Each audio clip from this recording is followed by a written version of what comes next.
I've always had a weird knack for staying out of trouble. It's difficult to explain, but whether it be feeling or sense or just a tingling, it's always been there, for as long as I can remember. I wish I could say it always made sense, or that there was always a aha moment where I understood what was happening, or even that it made it a little less terrifying when it was happening.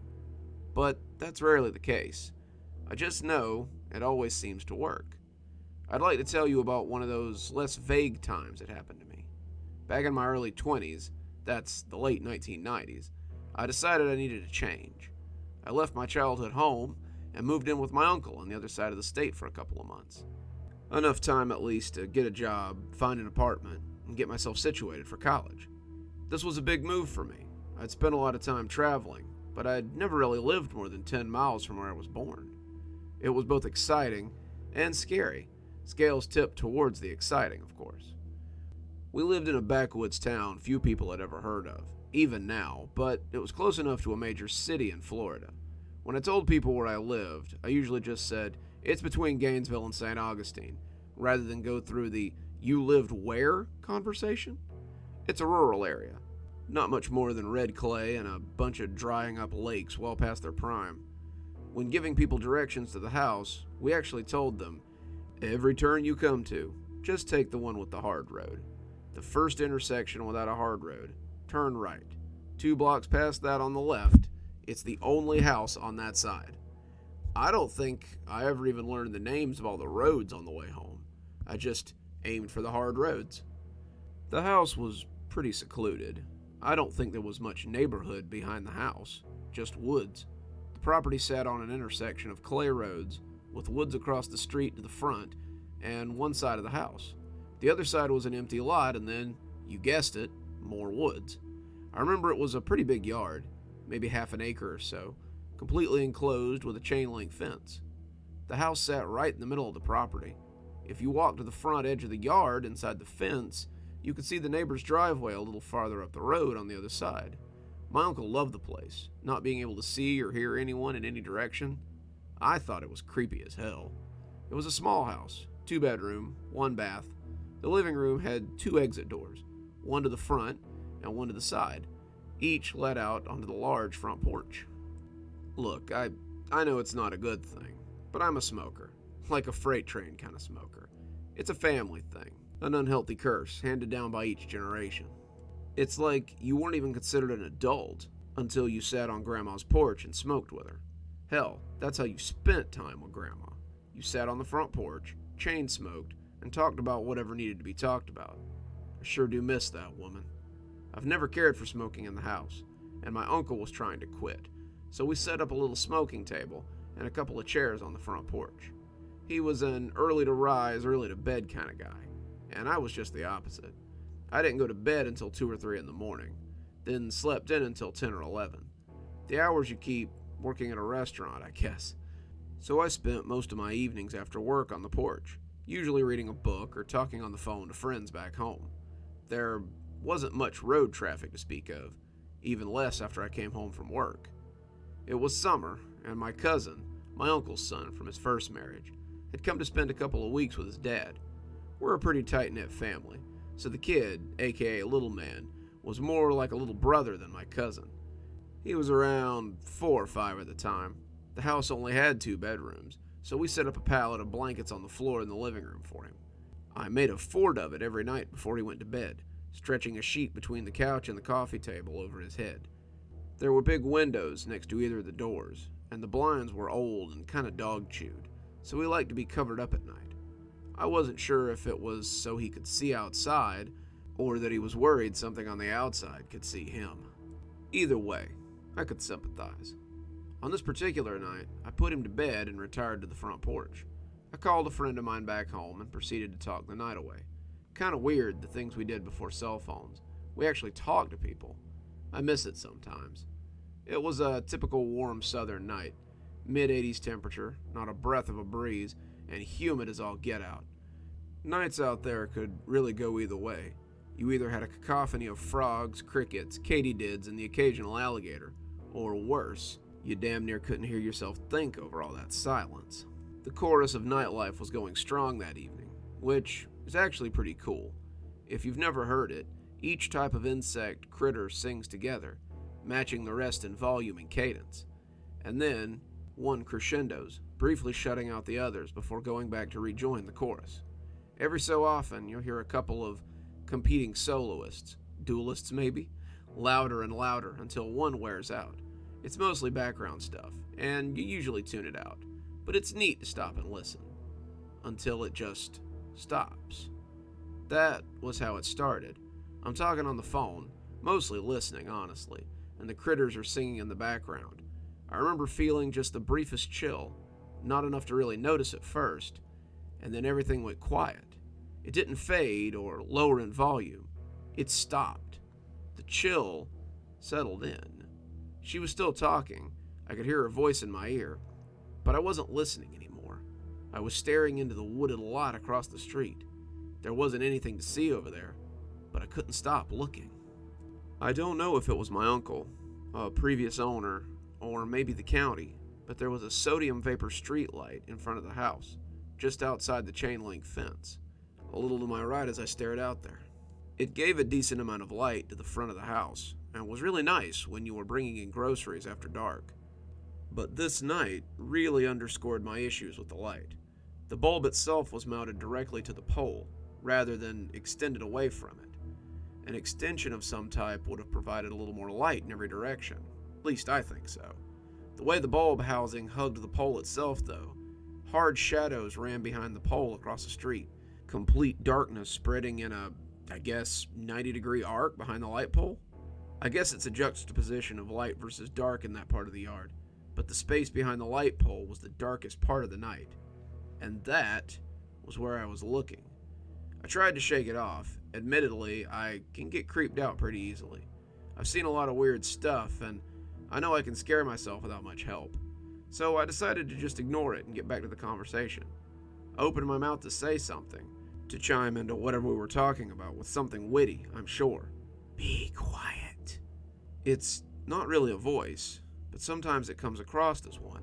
I knew there was no one actually talking to me, just my brain reacting to and dealing with something. So I'm well aware it's my own head when I hear a voice like that, just to be clear. But when I do hear it, I listen.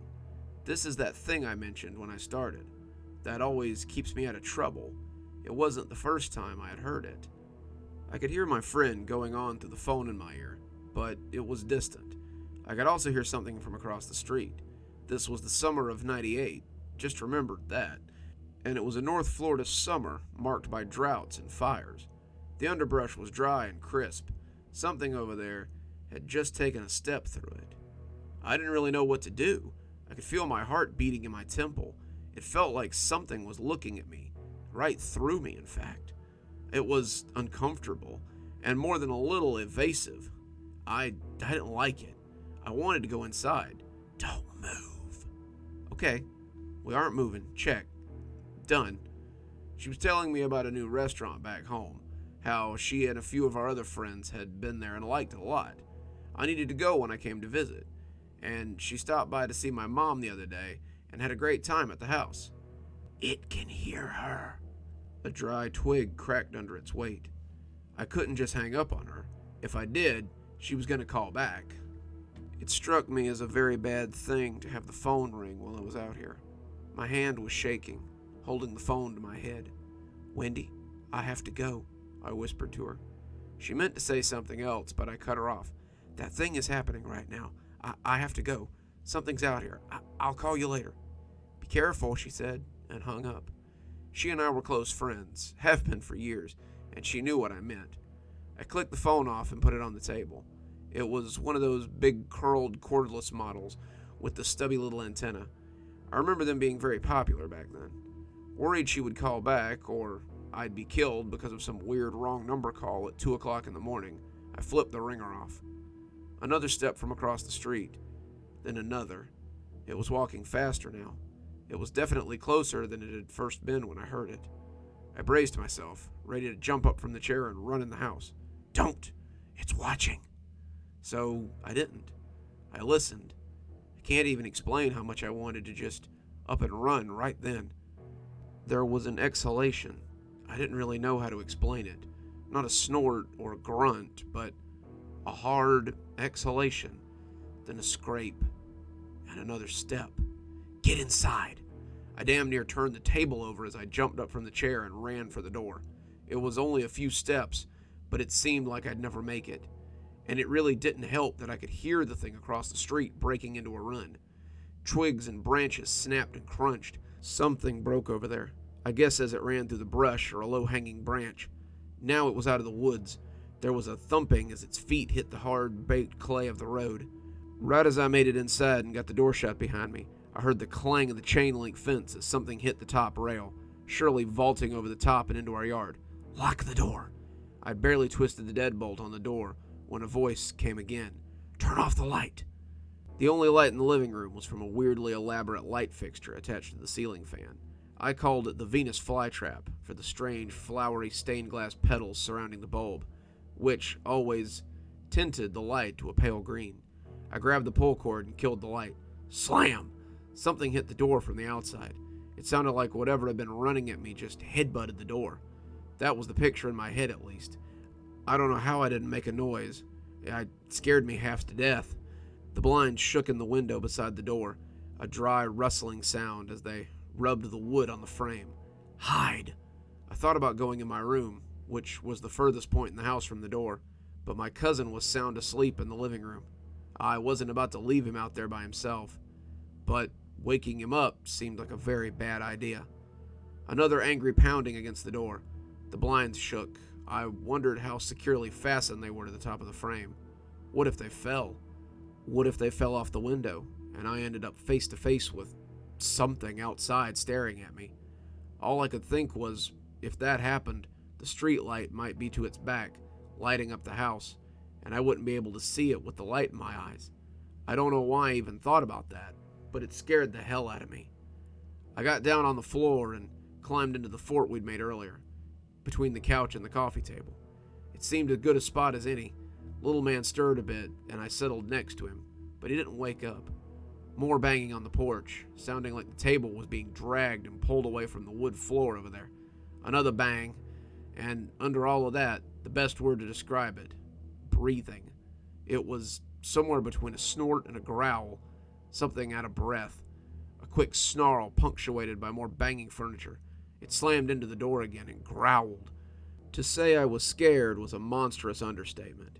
I didn't know what the hell to do. What if it stopped hitting the door and started hitting the window? The voice in my head was quiet, though.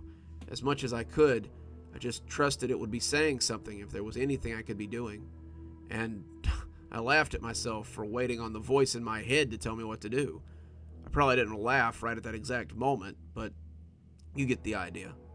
It jumped off the porch. I don't really know how to explain that sound, except that you could feel its weight on the wood planks out there, and then it wasn't there anymore. Straining my ears to hear something, anything, all I could think was that it was finally gone. It was going to leave us alone. Slam! This one from the door to the side of the living room. I didn't hear it over there before it hit the door. I think I might have yelped or something when it hit. Little man shook a little, but he was still sleeping. A couple more scrapes and bangs outside, and now it was panting. Again, I'm wondering about that window. It felt like luck that it hadn't hit it from the front porch. Too much to hope for that it wouldn't find the one on the side porch. But it didn't. Maybe a minute or two later, or really my perception of time is so screwed up that it could have been half a minute or half an hour. It was just gone. I heard it jump down again. Its breathing faded. I braced myself for another bang, but all was quiet. I don't know how long I laid there, hugging little man to me, not really sure who was comforting or protecting who. I eventually fell asleep, waking up to the smell of breakfast and coffee. The previous night came back to me pretty quick. I was happy to see everyone up and around. Both my uncle and little man were up and around already, and I felt more than a little silly for climbing under the blanket fort in the living room. My uncle just grinned at me and said he'd slept in the living room with the little guy a few times himself. I went for the door, really needing that first smoke of the morning. It felt like I had earned it after last night. Little man stopped me on the way out. Surprised me, just came up and hugged me. I had to kneel down to catch him so he wasn't just hugging my knees. It was a good hug, deep and heartfelt. He pulled away from me and looked at me like I didn't think a kid had ever looked at me before. "I'm really glad you're okay," he said. "I had a bad dream that you were outside and got eaten up by a monster across the street." I think all my blood froze right then. I don't know if I wanted to laugh or cry. I told him I was just fine. No monsters for me. They don't think I taste good. He laughed and was done with it. He went back to the kitchen and helped his dad make breakfast. And I really needed to smoke. It was my last scare of the morning, but it was a good one. Not really sure what I was expecting, but the yard around the house looked like a war zone. My smoking table was in pieces, parts of it in front of the house, other parts in the side yard, and one of the legs was out in the road. One of the chairs was nearly disintegrated. We never found the other one. We kept a big metal bucket full of sand on the other side of the porch, a butt bucket. It was on its side in the far back corner of the yard. It weirded me out that the sand and collection of butts previously inside said bucket were nowhere near the house or the bucket, but in the front corner of the yard. No matter how many times I've thought about this, that part never really made any sense. How did that thing get the bucket to the backyard? Why were the contents dumped in the front yard? What the hell was it that it could have carried the bucket to the front yard to dump it in the first place? My uncle saw me checking out the yard, came out in the front porch to join me. I remember he whistled when he came out, surprised to see the yard. It's funny now, and I think I nervously laughed then. He asked if I was throwing a party after he went to bed every night. He cocked an eyebrow at me and rubbed at the fresh dent on the front door. Not quite. I wasn't sure what to do. Still, so I told him everything that happened the night before. To be honest, I really thought he was going to laugh at me, make fun of me for overreacting, and I was never going to hear the end of it. He didn't, though. Instead, he told me he'd had a couple of weird things happen to him out there, too. Said it really bothered him to come home after dark, that he hated not being able to see across the street because of that street light, and that he'd seen things on the edge of the fence, but mostly across the street. He went back inside, and he showed me where he kept the 2 rifles and the handgun. Well out of sight, but within easy reach in a hurry. And I really wish he'd stopped there. "I think it's something else, though," he said. "Whatever it is out there, it feels smarter than that. I think it knows us." I don't think I'll ever forget him saying that. I tried to get him to say more, but he wouldn't. And he wouldn't speak about it again. I was only there a couple of more weeks, thankfully uneventful weeks. When I left, I never went back to that house. Something about it after that night just didn't feel right. I wish I had more to tell you, or a better explanation for what exactly happened that night. But that's how it happened. Good evening, everyone. It's me, Dr. Plague. Thank you so much for joining me for tonight's story.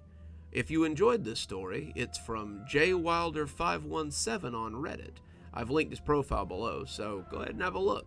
He's a very talented writer, but it appears that this may be his only story. Perhaps if you guys tell him how much you liked it, he'll make another one, but I kinda doubt it. Either way, thank you, sir, for letting me narrate your story. It was a good one.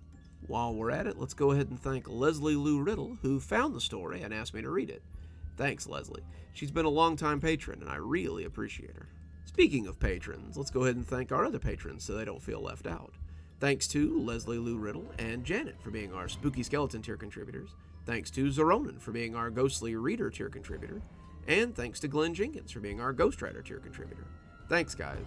We just couldn't do the show without you. If you too would like to support the show, come on down to Patreon. For just $5 a month, you too can have your name read out at the end of every TikTok and every YouTube video that I do. I'm also doing a thing where patrons get their story, written form and video form, a day early on Patreon. So, what are you waiting for? Come on down and see what all the fuss is about.